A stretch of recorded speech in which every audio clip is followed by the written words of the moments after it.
11월이 되었습니다. 우리가 고대하던 여러 가지 변화가 있는데 그 중에 한 가지 큰 변화는 이제 조금 더 우리가 예배할 수 있는 그 기회, 어떤 그 시간들이 주어졌다는 것이죠. 그리고 또 한 가지 생각을 해보면 올해는 유독 가을이 빨리 지나가고 있는 것 같습니다. 무척 아쉽고 안타까운 그런 마음도 있죠. 그런데 한 가지 위로 삼는 것은 우리가 또 함께 공동체가 예배할 수 있고 함께 모일 수 있다는 것이 얼마나 큰 위로가 되는지 잘 모르겠습니다. 그래서 옆에 있는 사람과 이렇게 한번 인사해 보겠습니다. 만나서 감사합니다. 이렇게 한번 인사해 보겠습니다. 네.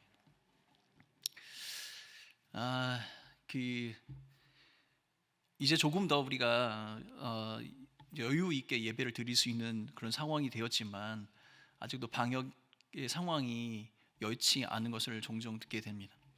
그래도 개인 위생이나 또 공동체의 여러 부분에서 많은 기도와 또 여러분 신경 써 주셔서 또 건강한 모습으로 우리가 이 교회 공동체가 함께 예배 드릴 수 있도록 또 여러분 힘써 주시길 간절히 바라겠습니다. 자, 요즘 우리 대한민국의 한 드라마가 전 세계적으로 선풍적인 인기를 끌고 있습니다. 그런데 안타까운 것은 그 드라마가 가지고 있는 어떤 자극적인 요소가 그 인기의 요소가 되고 그 드라마가 가지고 있는 어떤 인간 존엄에 대한 가치, 그 문제점에 대해서는 잘 드러나지 않는 것이 참 안타깝습니다. 또 한 가지는 그것이 그 드라마 자체가 한국의 어떤 문화 수준을 나타내는 것 같아서 또한 안타깝기 그지 없습니다. 왜 사람들이 이 드라마에 열광을 하는지 잘 모르겠습니다. 근데 우리가 조금 더 사회적으로 문화적으로 연구해 볼 필요가 있겠지요. 분명히 그 이유가 있을 겁니다. 그런 이 이야기는 우리가 좀 더 긴 시간을 두고 이야기를 해야겠지만 단순히 이러한 현상들을 바라보면서 사람들의 마음이 어디에 쏠려 있고 무엇을 생각하는지 우리는 미루어 짐작할 수 있는 거죠. 이런 것을 어떤 팬덤 현상 이렇게 이야기를 합니다.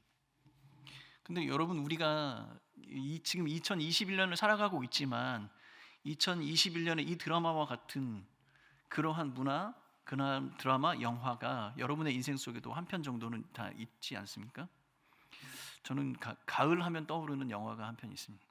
가을하고는 전혀 상관없습니다.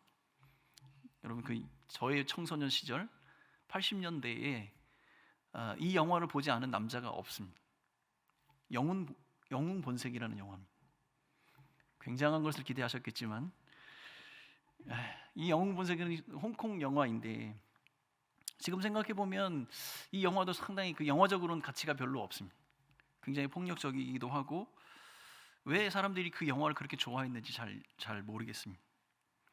저는 제가 선교지에 있으면서 많은 홍콩 우리 선교사들 친구들을 사귀게 됐는데 그들 어떠한 사람도 그 영화처럼 살아가는 모습을 본 적이 없습니다. 현실과 영화는 굉장히 다른 것을 가르쳐주고 말하고 있습니다. 근데 그 당시를 회상해 보면 수많은 청소년들, 우리는 한국 사회 전체가 이 영화 한 편에 되게 열광을 했고 그 영화에 나오는 그 주인공에게 그 주인공을 향해서 어떤 팬덤 현상, 그 사람을 추종하는 그러한 문화가 일어났습니다. 긴 바바리를 입고 선글라스를 끼고 입에 성냥개피 하나를 물고 다니는 그 모습. 지금도 많은 사람들이 그때 그 사람들을 추억하고 생각하는 그런 사람들도 참 많이 있습니다. 이 영웅 본색 이 영화 제목의 뜻이 무엇일까 생각을 해보니까 영웅이라는 바로 이런 것이다. 영웅이 있다면 바로 이런 모습이 영웅이다라고 우리에게 소개해 주는 것 같습니다. 우정과 의리를 위해서는 목숨도 아끼지 않는 당신 앞에 서 있는 그 사람이 바로 영웅입니다라고 우리에게 가르쳐 주고 있는 것이죠. 그래서 아마 청소년들에게 그 열광적으로 그 청소년들이 그들을 좋아했던 이유가 무엇이냐면 이런 의리, 남자로서의 어떤 그런 모습, 상남자, 그 본질에 대한 이미지에 정확하게 부합되는 어떤 그런 메시지를 전달해 주고 있지 않나 생각합니다. 여러분 우리가 자주 부르는 찬양이 있어요. 그 찬양 가운데 이런 가사가 있습니다. 교회를 교회되게, 예배를 예배되게. 이 가사의 내용은 이런 거죠. 우리가 교회가 그 본질을 다할 수 있도록 하나님 우리를 사용해 주십시오라는 그런 간구의 내용이 담겨져 있습니다. 교회가 된다는 것은 무엇일까요? 그것은 어떤 의미를 포함하고 있는 것인가요? 아마도 그 교회가 그 존재의 의미를 다하고 그 존재의 의미에 부합하는 그 모든 것을 행하고 그 역할을 수행하고 있을 때 아마도 그 교회가 된다라고 이야기를 하겠죠. 이것을 우리가 이렇게 그 본질에 대한 의미를 우리에게 가르쳐주고 부여해 준다면 이것이 바로 이렇게 어려운 말로 얘기할 수 있습니다. 교회의 본색, 교회가 되는 것. 여러분, 지난 우리가 2년여 동안에 우리는 교회와 예배를 염려하면서 걱정하면서 살았습니다. 습관적으로 당연한 교회 왔던 교회, 참여했던 예배에 대해서 일반적인 어떤 그러한 관점에서 조금 벗어나서 좀 떨어져서 바라보면서 생각하는 그런 시간을 가졌다고 볼 수도 있겠죠. 어떤 면에서 이런 겁니다. 맞아, 역시 우리에게 참 안식과 평안을 주는 것은 공동체이고 그 공동체 안에서 예배 드릴 수 있는 것이 큰 행복이었어라고 이야기할 수 있는 것입니다.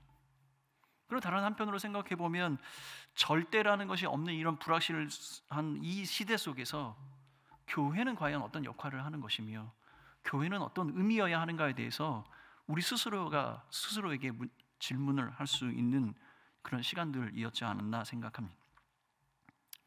시대가 요청하는 것이 있습니다. 우리가 생각하는 그 교회의 모습과는 다르게 이 시대가 교회를 향해서 요청하는 것들이 있습니다. 어떤 역할을 요구하는 것이죠. 근데 중요한 것은 무엇입니까? 그럼 어떤 역할을 수행하는 것 그 이상으로 그 본질 그 자체가 무엇인지 우리가 깨닫고 그 본질을 유지하고 있는 것이 어쩌면 우리가 어떤 일을 수행하는 것보다 더 중요한 것이 아닐까 생각합니다. 여러분, 어떤 일을 잘한 그 교회보다는 교회다운 그 교회가 진짜 사람들에게 감동을 주는 것이고 이 세상을 변화시킬 수 있는 능력과 힘을 갖게 되는 것입니다. 그래서 오늘은 이 세상과는 분명히 달라야 하는 교회, 이 세상의 사람들이 말하고 있는 것과는 달라야 하는 그 교회의 모습을 하나님의 나라라는 관점에서 한번 탐구를 해보려고 합니다. 자, 먼저 교회와 이 하나님 나라에 관한 연관해서 생각해 보았을 때 우선적으로 우리가 고려해야 할 것은 예수 그리스도께서 우리에게 가르쳐 주신 그 가르침입니다. 그 예수님께서 공생애를 시작하면서 첫 번째 선택했던 그 메시지는 무엇이었냐면 회개하라, 천국이 가까이 왔다라는 것이었습니다. 여러분, 우리가 복음서를 쭉 살펴보면 예수님께서 하셨던 대부분의 설교는 바로 이 천국에 관한 내용이며, 그리고 이 비밀스러운 천국은 이 비밀스러운 천국의 이 본질은 바로 하나님께서 왕이 되셔서 통치하시는 하나님의 나라에 관한 것이었습니다. 여러분, 마가복음을 쭉 살펴보면요, 예수님께서 설교하셨던 그 모든 기록에 마가는 하나님의 나라라는 용어를 사용했습니다. 누가도 또한 일관되게 하나님의 나라라는 것을 그 용어를 사용을 했죠. 근데 마태는 반대로 서너 번 정도 하나님의 나라를 사용을 했고 대부분 천국이라고 이야기를 했습니다. 근데 이 마태가 사용했던 이 천국이라는 용어, 이 표현을 우리가 이렇게 이해할 수 있습니다. 마태는 유대인의 관점에서 이 복음서를 기록을 했지 않습니까? 하나님의 이름, 그 하나님의 그 이름을 언급하거나 사용할 수 없는 그 문화 속에서 유대적 표현으로 하나님의 나라를 표현하는 방식은 바로 천국이라는 표현이었다는 겁니다. 그러므로 예수님께서 제자들과 함께 하시면서 남기셨던 그 모든 설교 핵심은 하나님의 나라고, 예수님의 그 제자들, 예수님의 사도들은 이 하나님의 나라를 사람들에게 가르쳐주고 전하기 위해서 이 성경의 말씀을 기록했다는 것이죠. 예수님께서 선포하셨던 그 하나님의 나라는 무엇입니까?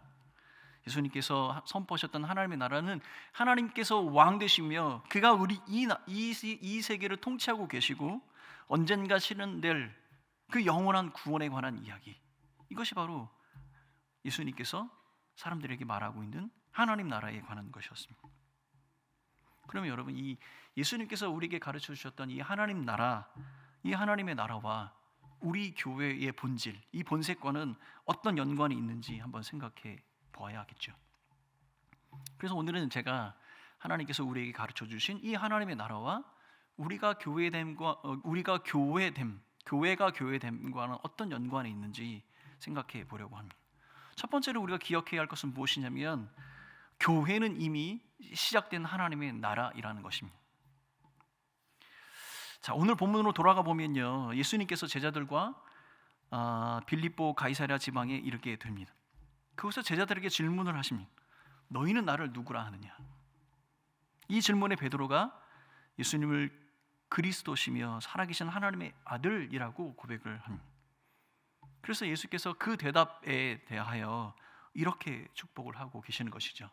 18절 말씀입니다.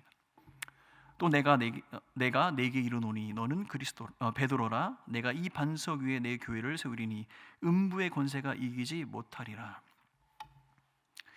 예수님께서 일관되게 하나님의 나라에 대해서 말씀하셨고 하나님의 나라에 대해서 가르치셨다라고 했는데, 오늘 이 말씀 속에 예수님께서 처음으로 교회에 관한 언급을 하고 계십니다. 예수님께서는요, 마태의 기록에만 나오는 마태복음 16장과 18장 딱 단 2번만 교회에 관하여서 말씀을 하고 있습니다. 여러분, 우리가 생각하고 있는, 이해하고 있는 조직된 교회, 이 조직된 교회의 대부분의 교훈은 사도 바울 이후에 시작된 것이고 3세기 이후에 정립이 되었다라고 많은 학자들은 이야기합니다. 그러므로 마태가 기록하고 있는 예수님께서 하신 말씀, 이 교회라는 이 단어는 우리가 흔히 생각하고 있는 이 조직된 교회가 아닐 것이다, 그 의미가 아닐 것이다 라고 많은 사람들이 생각을 합니다. 이 본문은 이 본문에서 기록하고 있는 이 교회를 헬라어로 에클레시아라고 기록을 하고 있는데, 구약을 헬라어로 번역한 72역 이 성경에는 이 에클레시아라는 이 단어를 집회, 모임, 회의 등을 뜻하는 히브리어 칼을 번역한 단어로 사용을 하고 있습니다. 이 칼이라는 단어는 모임이라는 뜻의 굉장히 큰 의미의 뜻을 포함을 하고 있습니다. 여러 종류의 집회를 의미하는 것이죠.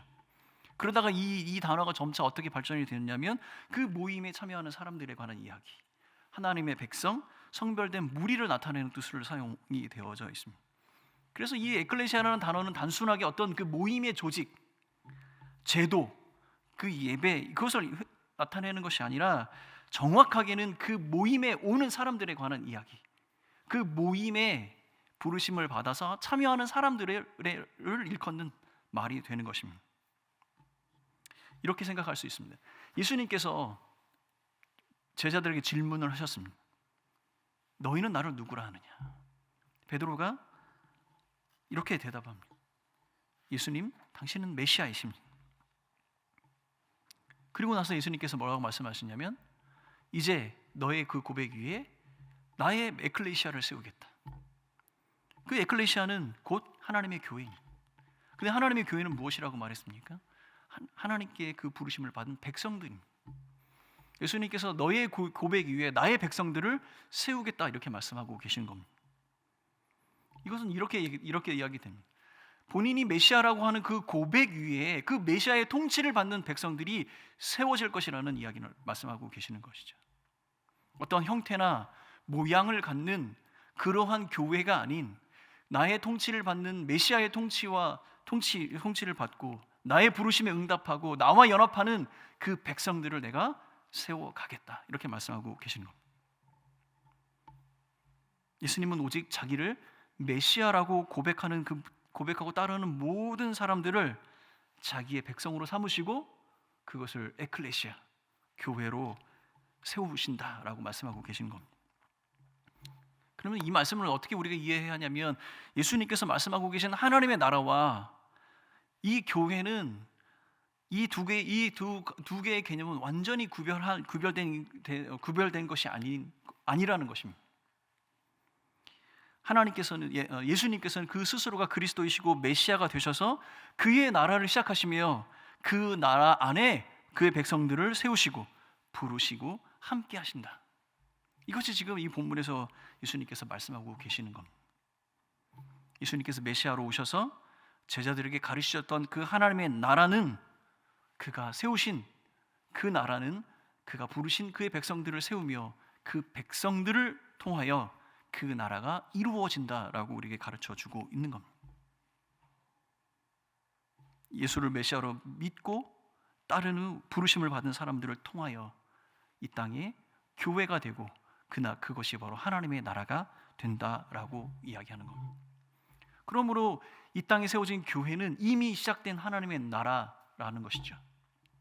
그러므로 우리는 모두 하나님의 나라, 그 나라 안에 있는 하나님의 백성들이 된다는 것입니다. 그런 관점에서 이 하나님의 나라는 이 교회 안에서 경험이 되어져야 합니다. 그러므로 우리가 생각해 볼 두 번째 하나님 나라 관점에서 이 교회는 반드시 그 하나님의 나라가 경험되어지는 곳이어야 한다는 것입니다. 여러분, 예수님께서 수많은 선교를 통해서 이렇게 이야기하셨죠. 그가 이렇게 시작된 하나님의 나라, 이 천국은 미래의 어느 시점에 완전한 절정을 이루게 될 것이다 라고 우리에게 말씀해 주고 있습니다.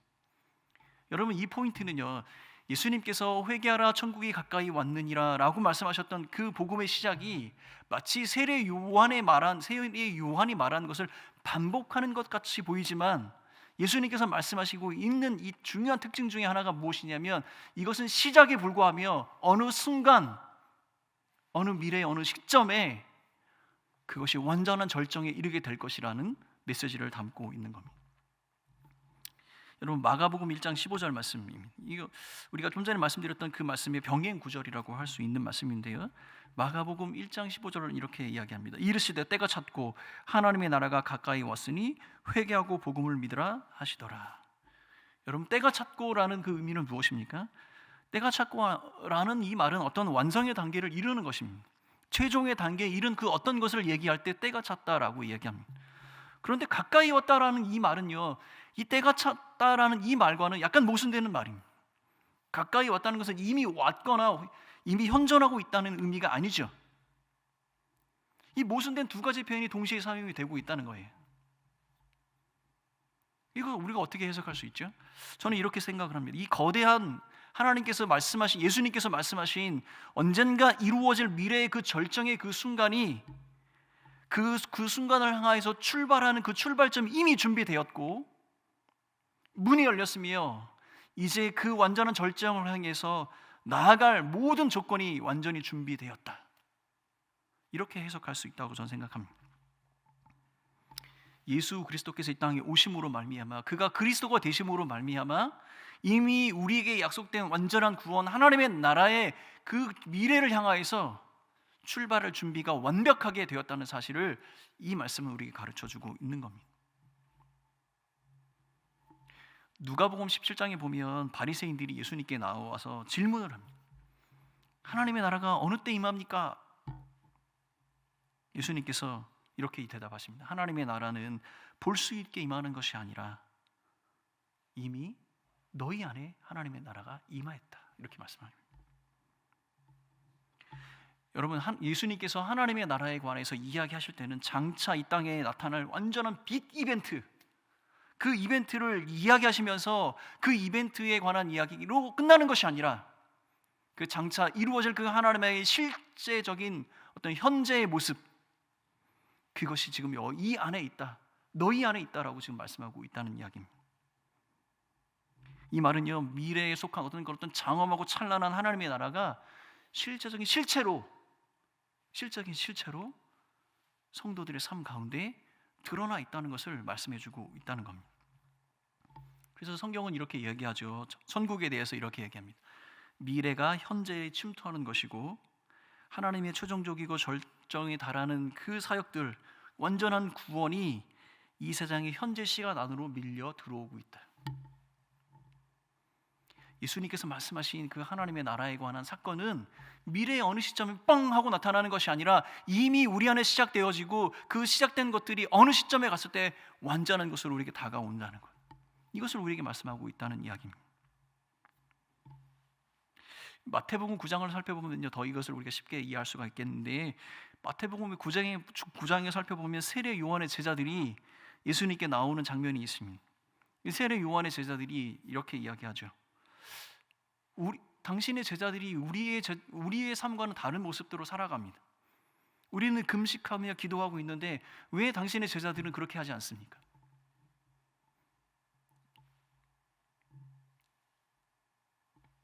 요한의 제자들은 이런 겁니다. 금식하며 기도하며 하나님의 나라가 다가올 그때를 생각하며 그렇게 준비하고 있었습니다. 그런데 예수님의 제자들은 그렇게 살지 않았죠. 금식하지 않았습니다. 그 둘 사이의 차이는 무엇입니까? 예수님의 제자들은 이미 그들의 삶 가운데 있었던 하나님의 나라를 경험하고 있었다는 것입니다. 예수 그리스도와 함께하는 그들은 더 이상 그 하나님의 나라를 꿈꾸거나 먼 소망으로 바라보는 것이 아니라 이미 그들의 삶 가운데 예수 그리스도와 함께하며 그들 안에 이루어진 그 하나님의 나라를 경험하고 있었다는 겁니다. 이것을 예수님께서는 신랑이라고 자기를 설명하고 표현하시면서 분명하게 자기가 메시아가 되심을 선포하고 계십니다.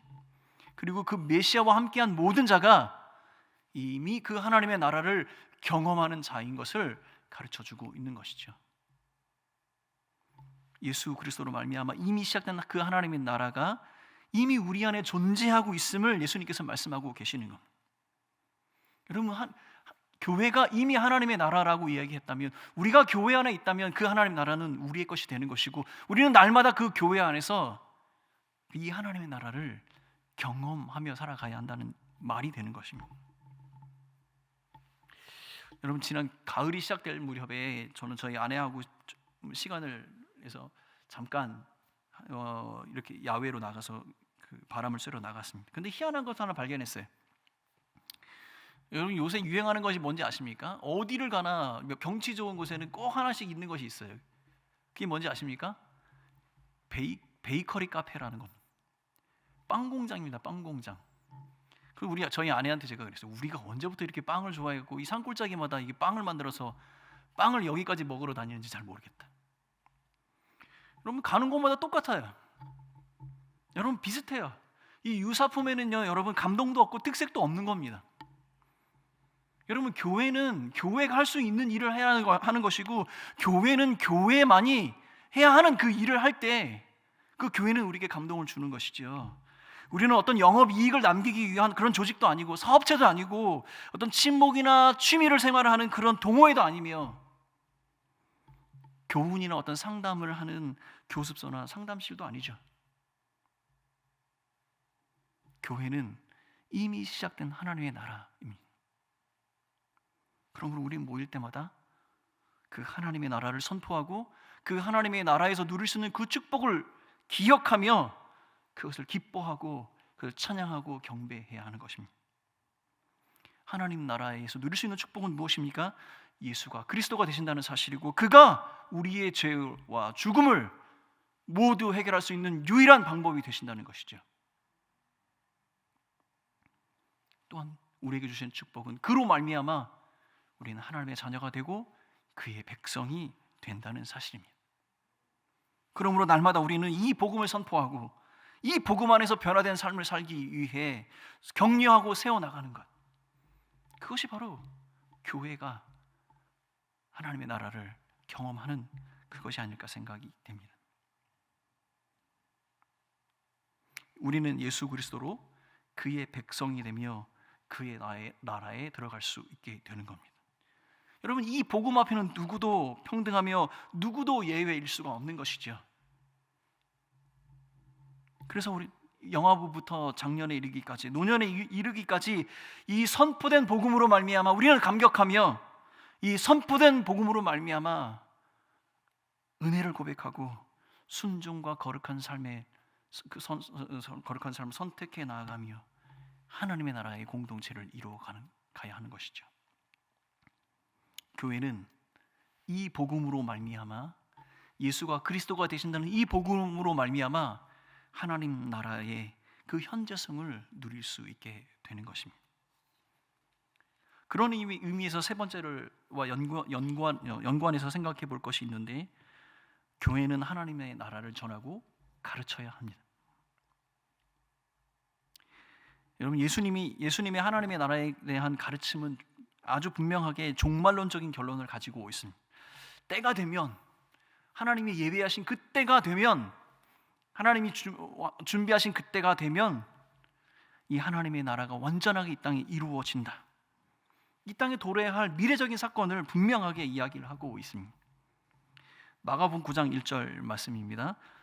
또 그들에게 이르시되 내가 진실로 너에게 이르노니 여기 서 있는 사람 중에는 죽기 전에 하나님의 나라가 권능으로 임하는 것을 볼 자도 있느니라 하시니라. 이 말씀이 하나님이 장차 도래할 하나님의 나라를 볼 수 있는 사람들이 있다라고 이야기를 합니다. 어떤 시기가 정확하진 않지만 그러한 사건이 일어날 것이라는 미래적인 어떤 사건을 분명하게 이야기를 하고 계시죠. 그리고 여러분, 예수님께서 말씀하신 수많은 비유들을 살펴보면요, 천국은 지속적으로 확장되어 가는 것이고 완성되어져 가며 장차 그곳에 들어가게 될 것이고 그곳에 참여하게 될 것이다, 이렇게 묘사하고 있습니다. 결국 이 하나님의 나라는 지금보다도 더 미래의 어떤 그 시점에 우리가 새롭게 얻게 될 어떤 것에 대한 이야기, 궁극적으로 우리가 얻게 될 그 구원, 완성되는 영원한 생명에 관한 이야기를 말씀하고 있다는 겁니다. 지상에, 이 땅에 다시 도래할 하나님의 나라는 우리가 생각하는 어떤 시간적인 어떤 제한이나 어떤 그 제약에서 벗어나고 가시적으로 보여지는 그 어떤 것을 뛰어넘는 새로운 질서. 그래서 성경은 새 하늘과 새 땅 이렇게 이야기하며 그것이 우리가 알아야 하는 것이고 우리가 경험해야 했던 어떤 것보다 더 심오한 것인 것을 우리에게 가르쳐 주고 있습니다. 근데 여러분, 어떻게 우리가 알지도 못하고 어느 때 이루어질지 모르고 우리가 경험했던 것보다 더 심오한 그것들을 어떻게 우리가 가르칠 수 있죠? 그래서 어떻게 이야기할 수 있습니까? 여러분, 천국에 관한 이야기 들어보신 적 있습니까? 여러분, 인터넷에 보니까 천국에 갔다 오신 분들이 굉장히 많더라고요. 근데 여러분, 그것이 사실인 것을 어떻게 알 수 있습니까? 내가 가보기 전까지는 우리가 알 수가 없는 거죠. 그런데 제가 분명히 이야기했습니다. 교회는 이 하나님의 나라를 전하고 가르쳐야 한다라고 이야기했죠. 그런데 우리가 정확히 알지도 못하고 보지도 못했던 것들을 어떻게 이야기하고 가르칠 수 있다는 이야기입니까? 여러분, 그럼에도 불구하고 이 장차 우리에게 돌아야 할 이 하나님의 나라, 그 하나님의 나라를 우리 교회 안에서는 가르치고 전해야 한다는 사실입니다. 왜 그렇게 해야 할까요? 이 하나님의 나라의 미래에 도래할 그 하나님의 나라에 대해서 우리는 왜 그것을 가르치고 전해야 합니까? 그것은 이렇게 생각이 듭니다. 1차적으로 우리가 현재 지금 살아가고 있는 삶의 동기, 우리가 품어야 할 마땅할 소망, 그것이 이 땅의 것이 아니라 장차 우리에게 주실 그 하나님의 영광의 나라, 그 하나님의 나라의 것임을 기억하며 살아가도록 성도에게 가르치는 그 마땅한 가르침이 바로 그것이라는 사실입니다. 이 땅에 다시 오실 예수 그리스도로 말미암아 완전하게 이루어질 그 하나님의 나라에 대한 이야기, 그것을 우리는 날마다 가르치고 기억하도록 해야 한다는 사실입니다. 요즘은 되게 편한 시대에 살고 있습니다. 뭐 핸드폰 내비게이션도 있고 다양한 방법이 있죠. 근데 여러분, 우리가 만약에 그런 것들이 아무것도 없이 길을 잃었다고 하면 여러분 어떻게 하시겠습니까? 여러분, 만약에 길을 잃었다고 한다면 이렇게 해야 합니다. 우리가 마땅히 가야 할 그 목표 지점을 정확하게 발견하고 그 목표 지점을 끝까지 바라보면서 어떠한 역경과 어려움 속에서도 그 목표 지점을 향해 나아가야 합니다. 비록 더디 가고 힘들게 고난스럽게 간다 할지라도 그 목표를 잃어버리지 않는다면 어느 한순간 우리는 그 목표에 다다르게 되는 것이죠. 여러분, 우리 교회가 너무 좋습니다. 제가 신방을 다녀보면요, 이 홍제동, 홍동 이 골짜기에서 우리 교회가 보이지 않는 곳이 없습니다. 어느 집에 가도 어느 곳에 신방을 가도 창문만 열고 대문만 열어도 우리 교회는 다 보입니다. 바로 그런 겁니다.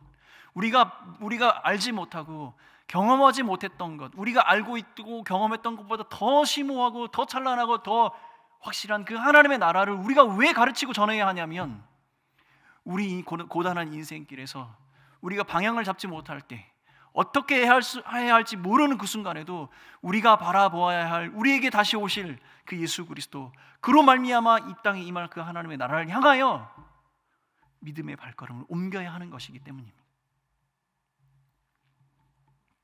장차 우리에게 임할 하나님 나라에 대한 소망과 기대로 살아가는 삶, 여러분, 이것이 바로 성도와 교회가 품어야 할 비전이고 방향성이 되는 겁니다.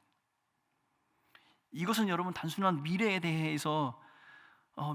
이야기니까 현재는 아무것도 하지 말고 그것만 바라보고 있어라고 이야기하는 것이 아니라, 미래에 그 완성될 그 하나님의 나라에 대한 간절한 소망을 품고 이 땅의 삶의 현실에서 그 모든 가치를 상대화하며 살아가는 것이죠. 하나님의 나라를 위해서 내가 이것을 내려놓을 수 있고, 하나님의 나라를 위해서 저것을 선택할 수 있는 그것은 그 하나님의 나라에 대한 완전한 명확한 인식이 있을 때 그것이 가능하게 되는 겁니다. 여러분, 사람들이, 우리에게 감동을 주는 사람들의 모습들은 어떠합니까? 우리가 크리스찬이 아니더라도 우리 삶에 감동을 주는 사람들이 있습니다. 그 사람들의 삶의 특징이 무엇이냐면, 세상의 사람들이 살아가는 방식과 세상의 사람들이 생각하는 그 방법대로 살아가지 않는 사람들이 우리에게 감동을 줍니다. 하물며 크리스찬들, 우리에게 약속된 하나님의 나라, 장차 이 땅에 도래할 그 하나님의 나라에 대한 약속이 있는 우리가 어떻게 살아가야 하는지, 어떠한 모습으로 살아가야 하는지, 우리 하나님의 나라를 기억하는 모든 자에게 성경은 가르쳐주고 있는 것입니다. 장차 우리에게 약속된 하나님의 나라의 큰 비밀을 깨닫는 사람은 이 세상에 있는 것들을 사랑하거나 자랑하지 않게 되는 것입니다. 교회는 매일 매 순간 이 소망, 이 하나님에 대한 이 소망을 가르치고 전하는 것에 힘쓰는 그 모임이 교회가 되는 것입니다. 이것을 좀 다른 표현으로 하면 교회의 사명이 되는 것이죠. 교회의 비전은 무엇입니까? 교회는 무엇입니까? 교회는 하나님의 나라입니다. 교회의 비전은 무엇입니까? 교회가 바라봐야 하는 건 무엇입니까? 하나님의 나라입니다. 교회가 가르쳐야 되는 것은 무엇입니까? 교회의 사명은 무엇입니까? 그것은 바로 하나님의 나라이어야 하는 것입니다.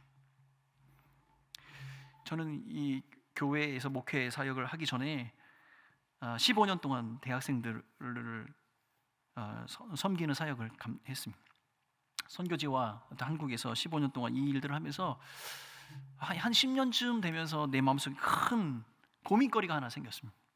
내 안의 고민거리는 무엇이냐면, 우리가 캠퍼스 안에서 훈련하고 가르치는 대로 그렇게 열심히 헌신했던 나의 제자들이 학교를 졸업하고 세상으로 나가면 그 배움대로 살지 못하는 모습들을 발견하게 되었을 때, 그때 밀려오는 그 고민은 참 무겁고 힘들었던 그런 기억이 납니다. 그럼에도 불구하고 그 와중에도 그 말씀대로 살아가려고 하는 그러한 사람들이 기쁨이 되었기는 했지만, 이 고민이 풀려지지 않았습니다. 우리가 부르짖었던 이 세상을 변화시킬 수 있는 그 힘은 어디서 오는 것일까? 과연 우리는 이 세상을 변화시킬 수 있는 사람들이 되는가? 그런 고민에 빠지게 되었습니다. 그래서 제가 생각한 것은 무엇이냐면, 이 땅의 교회와 성도들은 더 세상 가운데로 나아가야 한다. 그래서 우리의 선한 행실의 영향력을 통해서, 우리의 변화된 삶의 모습을 통해서 이 땅의 사람들이 이게 감동을 주고 그들의 삶을 바라볼 수 있도록 해야 하지 않겠나. 그래서 제가 선택한 것은 무엇이었냐면 NGO 사역을 하는 것이었습니다. 이 땅의 선한 영향력으로 이 땅의 사람들을 변화시켜보자. 그래서 사역을 준비하고 지원하는 그런 시간들을 가졌었죠. 근데 지금 생각해보면 생각이 좀 달라졌습니다. 과연 선한 영향력으로 이 땅을 변화시킬 수 있다면 우리보다 더 선한 영향력을 가진 사람들, 그렇게 할 수 있는 사람들은 과연 우리보다 더 이 땅의 사람들을 변화시킬 수 있는 그런 능력을 가진 사람들인가요? 제가 지금 생각해 보면 교회가 과연 무엇을 해야만 이 땅의 사람들은 변화될까? 교회는 교회다워야 하는 것입니다. 교회가 세상을 변화시킬 수 있는 능력은 이 땅의 사람들이 세상의 사람들이 추구하는 그런 어떤 가치와 어떤 그러한 어떤 차원의 그 차원을 뛰어넘는 하나님께서 우리에게 주시는 그 교회다움, 교회가 교회다움을 유지할 때, 그 가치를 추구하며 나아갈 때 비로소 그 이 세상을 변화시킬 수 있는 힘과 능력이 생기는 것이 아닐까, 저는 그렇게 생각합니다. 이 땅에 어떠한 사람도 이룰 수 없는 가치, 이 땅에 어떠한 사람도 해낼 수 없는 그 비전, 그 가치와 비전을 이 교회는 감당해야 하는 것입니다. 그것이 무엇입니까? 바로 교회가 하나님의 나라가 되는 것입니다.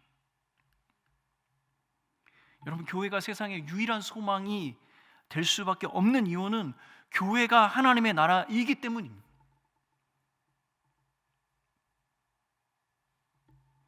이 세상에 어떤 사람도 할 수 없는, 어떤 단체도 할 수 없는, 어떤 이론과 철학으로도 할 수 없는 하나님의 나라가 이 땅에 이루어지는 것, 교회가 하나님의 나라가 되는 것,